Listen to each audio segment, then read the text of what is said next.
కొంతమంది ఎలా ఉంటారంటే, వాళ్ళ మాట వేరుగా ఉంటది. వాళ్ళ మనస్థితి వేరుగా ఉండిద్ది. అది ఎలాగంటారా? కొంతమంది చాలా తియ్యగా పలకరిస్తారు. ప్రేమగా మాట్లాడతారు. మన గురించి, మన బంధువుల గురించి ఎంతో ప్రేమగా ఉన్నట్లు అడుగుతారు. మనకు ఆళ్ళలా మాట్లాడగానే కాస్త ఓదార్పుగా అనిపిస్తది.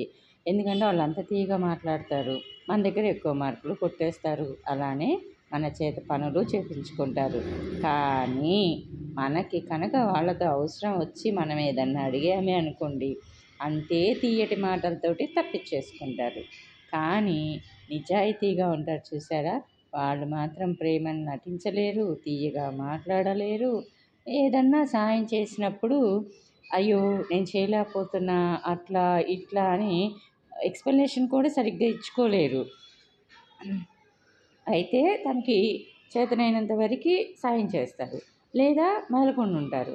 కానీ మోస్ట్ ఆఫ్ ది పీపుల్స్ ఇలాగా నాకు కుదరదు అని మన మొఖం మీద చెప్తారు చూసారా?